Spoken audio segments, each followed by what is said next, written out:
So it's 4 o'clock in the afternoon, second week of November 2024, and there's still no snow here. Thing is about the snow, a lot of people don't like it, but when it comes it brightens everything up. So you can have quite short days, but it's surprisingly bright because the snow reflects all the light you see. Anyway, as you can guess, I'm not here to talk about that. What I am here to talk about is to ask you a question. And the question is, why have they brought Trump back? You know, the return of the Donald. Like, why?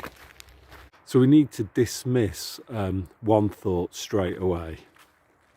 And that thought is that that Donald Trump is going to be our saviour. He's going to save us all from the order world knew. Yeah, that's just kind of mad, isn't it, really? But some people are saying that.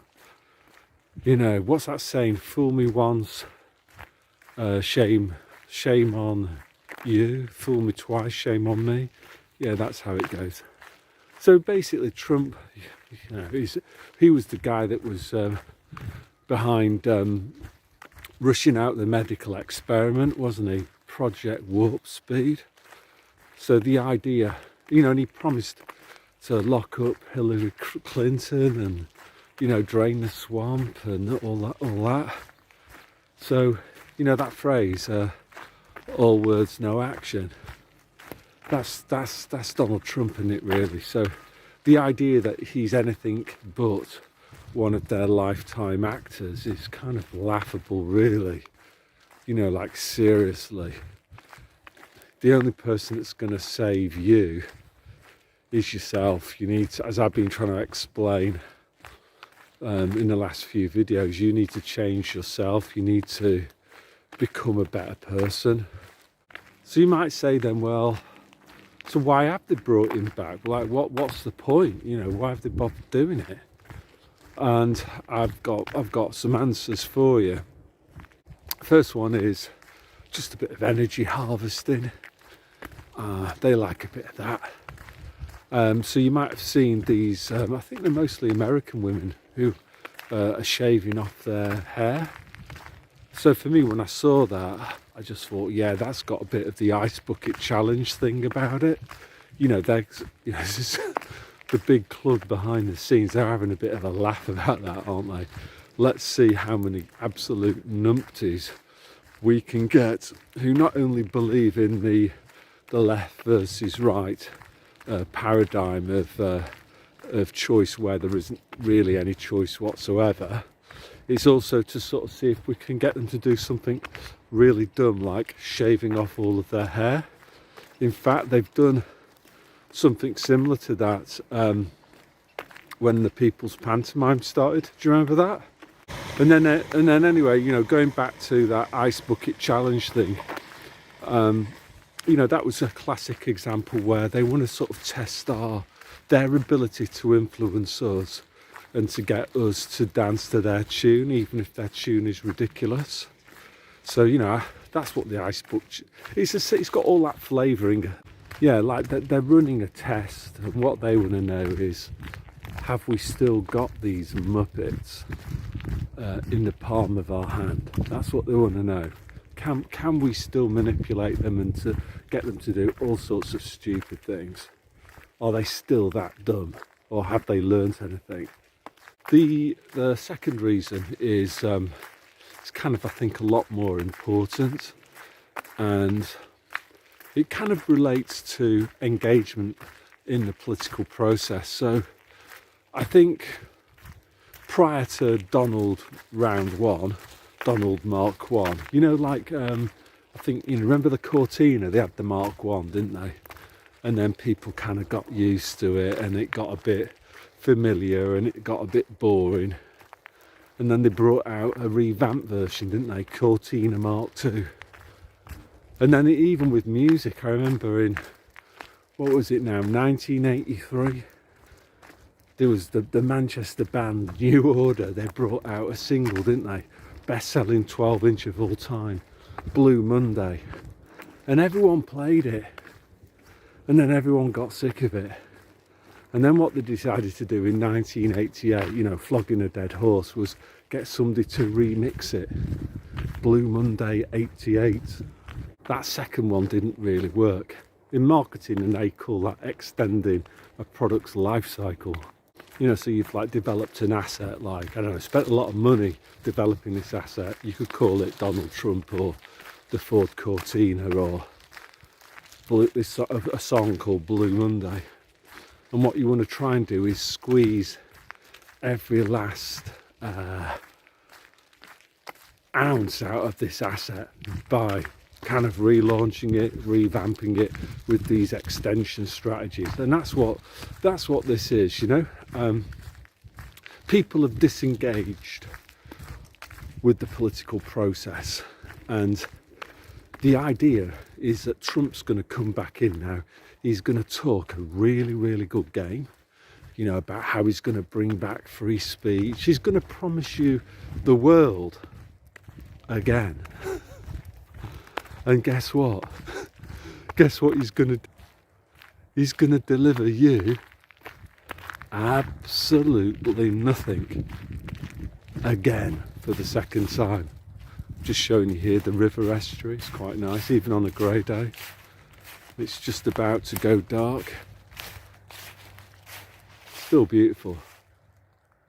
So yeah, so people moaning, aren't they? Oh, the political system, it's all bent, you know, two cheeks of the same backside, blah, blah, blah, blah, blah. That's not good for the big club. The big club wants you, are desperate for you to accept your slave master. And that slave master is called government.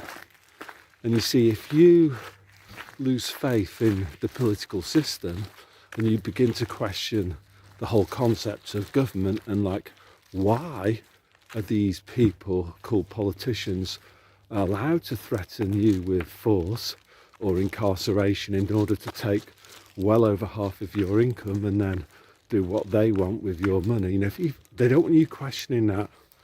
What they do want is for you to talk a lot about which slave master you're going to have. And this is the point, I think, of bringing Trump back for the second time, is that they want you to re-engage with the political system. And, you know, you're not going to re-engage with, you know, there's not going to be many people who are going to re-engage with Kamala or that's Joe Biden or all the rest of flying there. Like a fisherman on a big river or something, you know. You're not catching a fish. So what you need to do is like make the bait a bit juicier. You need to kind of like promise the dumb sheeple like a little bit more if they continue to support their own slavery. And that's what it is by bringing Donald Trump back, which is right. You know, you've had like the last 4 years have been terrible, and all you have to do is just re-engage with the political system, trust in the plan, trust Donald, and you don't need to do anything. You can, you know, just carry on doing what you've always been doing, living your life in total breach of natural law, and yeah, Donald will sort it all out for you. That's the deal that's being offered to you. Like, don't start questioning government. Don't start thinking outside your existing paradigm of the big government model. Is there anything good going to come from Trump? I think, you know, personally, I think it's highly likely that they're done with the Ukraine psyop. I think they've realised that people weren't buying it, so that's a dead horse. You know, you can't flog that dead horse. I don't know whether they'll be able to come back to that later on and revamp it. I doubt it. They've tried their very, very best with that. No one's really interested in Slava Ukraine and all of that. No one's going to send their sons and daughters to go off and fight for Zelensky, are they? So I think Trump will call that one off. But I think a good chance that he may decide, or the big club will have told him, to try and see if he can get something kicking off between Israel, the government of Israel and the government of Iran, and see if he can get some lunatics to join in on that, you know. And then ideally, from their point of view, they want to try and create some conflict within countries. Again, you've got useful idiots on both sides, people that blame Muslims for all terror events and the little hats for everything that's ever gone wrong in the world. You know, if you can get these people fighting against each other, they will just love that. So kind of my feelings about Trump is I'm not really bothered about it, and I'm certainly going to ignore any of their kind of warmongering and you know, pick your side stuff. It's quite depressing still that there's people who claim to be awake who they just can't help it. They're not bothered about which side you pick. They just want you to pick a side and then hate the other side. And you know, you try to explain this to people, and they might get it with Russia and Ukraine, but it all breaks down when it's between Jews and Muslims, or Jews and Christians, or Muslims and they just can't help it. They just can't help themselves. The only other thing I'd say about Trump is that, you know, occasionally he can be quite humorous, and that's it really. That's about as deep as my feelings go. But you know, he's a big club asset, of course he is, and it's just you know, the end of, you know, like in a play they have like acts and scenes, and well, just like an act's over now and they're just going to start a new part of the play, a new act 2, scene 3. That's what's basically going on. I'm slipping a bit here because these boards are a bit wet. So anyway, yeah, that's all I'm going to say today. So God bless.